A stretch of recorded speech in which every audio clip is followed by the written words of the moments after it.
चूँकि बौद्ध धर्म नास्तिक कहा जाता है। हालांकि उनको भी नास्तिक कहना बड़ी बेकार की बात है। वो भी भगवान बुद्ध को ऐसे ही पूछते हैं जैसे कोई किसी ईश्वर को ही पूछता हो।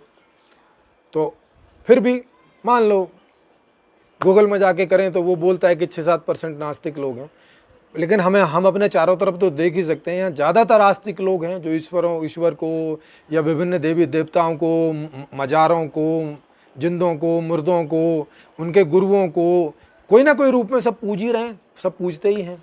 तो ये तो झूठ बात नहीं है, पूजते हैं, लेकिन सवाल इस बात का है कि उससे मिलता क्या है, उसका महत्व क्या है, उससे हमें मिलता क्या है। भाई हम दुकान पर जाते हैं, 5 रुपए देते हैं तो बदले में कोई सामान मिलता है ना, इनसे क्या मिलता है, इन सारी पूजा पद्धतियों से मिलता क्या है। और जो मिलता है उसके बेस में तो डर है, तो हम डरते डरते जीते हैं, डरते डरते करते हैं, फिर भी क्या हमारा वो डर दूर होता है?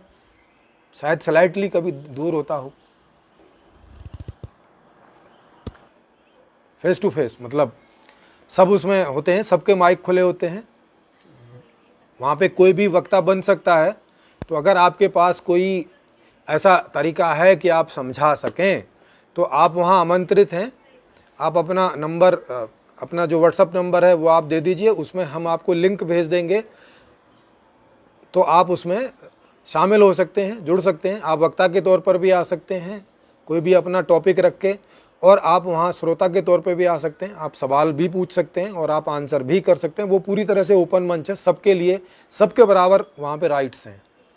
तो आप अपना व्हाट्सअप का यहाँ पे नंबर दे दीजिए ताकि हम लोग उसका आपको लिंक भेज देंगे और आप उसमें शरीक हो सकते हैं। और आप बता सकते हैं आपके पास जो भी ये जो आप कह रहे हैं कि ईश्वर सब कुछ करता है और कोई सीधी सरल बात को समझना ही नहीं चाहते हैं, इस बात को थोड़ा बताइए कि जब कोई समझना नहीं चाहते हैं तो आप कैसे समझ गए, और आप जो समझ गए वो क्या है, क्या समझ गए, थोड़ा बताइएगा सर। कोरोना से बहुत लोग परेशान हैं, ये समझ के अगर कोरोना दूर हो सकता है तो बड़ी बात होगी। आप आइएगा, तो अपना नंबर दीजिएगा नीचे सर।